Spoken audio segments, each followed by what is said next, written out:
Yung signal mo, anuhin mo muna yung signal ma'am sa left. Pero yung tansya mo ma'am sa lapad ng kalsada, ilang lane ba? Ilang lane ba yan? 3, kasama to. Oo, Pero kasama dalawa to lang yun, extra.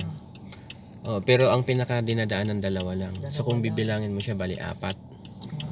Oo. Oo. Sa mga ganitong sedan, pwedeng kayanin na mag-U-turn. Pero depende yan sa sa'yo, sa tansya mo. Sa sarili mo. Siyempre sarili mo yung sundin mo. Okay, subukan natin. Subukan mo mag-U-turn. Pag hindi mag-U-turn, ma'am, ano yung tawag nun? Pag hindi kaya mag-U-turn, ano yung magiging tawag niya? Atras. Yes, tama po. Atras po Atras kayo. tayo. Tapos magiging 3 liko. Oo, Oo. ganun. Yes. Ang tawag sa kanya, ma'am, is 3-point turn. 3-point turn. Okay. Parang gaganon, tapos atras, Tapos tapos babalik. gaganon ulit. Iyon, tama. Sige, full turn kayo. Full turn nyo muna. Pwede nyo i-advance yan. Ako mo na magbibitaw. Pwede rin bitaw, pero bibilisan mo yung ikot na manibela. Ayan, tingin sa side mirror habang kami nagkakarera. Tapos break. Sige lang, abang lang sa brake po. Konti pa ma'am. Kasi hindi, di ba hindi ka pa umabot sa last na lane? Okay. Ibig sabihin ma'am, kaya. Kaya pa. Pag hindi kaya, malalaman mo naman. Kaya pala eh. Yun, kaya. Balik. Kasi pag hindi ka na ma'am, doon tayo sa bangin na damuhan. nawala tayo bigla nun pag ganun. Diretso muna tayo. Kung saan nawawala yung ano? Ang signal man pagbalik, nawawala lang mag-isa yan. Ayan, sige lang, tansyahin mo lang. Aabuti ko to. Di pag medyo kumalampag, inabot yung motor. Hindi inabot yung... Sabay gas. Kasi ang pinaka blind side mo dito ma'am, or mahirap tansyahin, itong right. Kaya nga yung right ko. Yung right side. Kaya pag nag-alangan ka dun sa motor, kagaya ng motor na yun, ganun lang din. Kung gaano kalaki. Kung may kasalubong ha.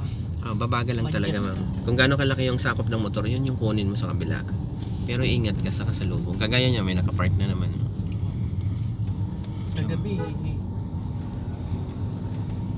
gawin, naisip ko, ano madali kasi may taga, kumana nga, maliwa ka. Parang ako na mag-isa.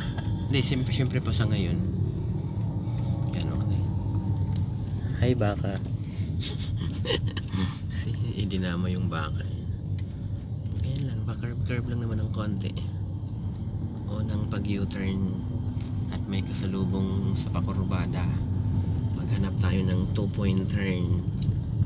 2-point turn. Mas masikip. Yes, tama po. Dito mag 3-point turn tayo dito. Siguradong hindi kayo mag-U-turn to dito. Ito? Diyan sa may poste ma'am, yung poste na yan. Sige lang, idikit mo sa may poste. Wag mo lang sagasahan yung damuhan ma'am, kasi wag mo masyadong idikit. Wag na yan.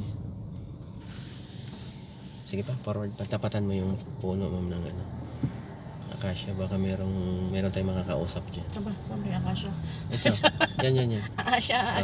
Break pa kaya. Tuwing. Sobrang diin eh. Ganun mga gawin mo. 1, 2. Kasi hindi yan kaya mag-U-turn. 1, tas signal pa sa left, signal pa kayo. Ayan, sige, full turn, sige. Wag mong bilisan. Wag mo, gagas ako. Full turn pa, wag mo na magagas, full turn pa. Break ka mo naman. Okay lang. Signal ka muna sa left. Signal mo lang sa left. Ayan. Paunahin mo muna si kuya.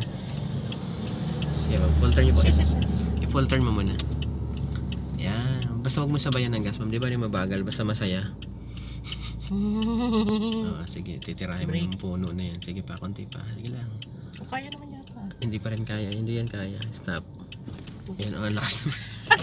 Sige, reverse po, reverse. Yan, balik yung manibela sa right. Full turn sa right. Sige, full turn pa, full turn. Sige. One more. Ganun pa hanggat hindi pa yan Sige pa. Sige pa. Kulang pa yan, ma'am. Full turn nyo pa. Hanggang mag-lock. Yan. Sige lang, konti pa. Tapos pag tansya mo ma'am sa harap na kaya na, pwede ka na mag-stop. Tapos full turn ulit, left. Pabilisan ng kamay yan. King.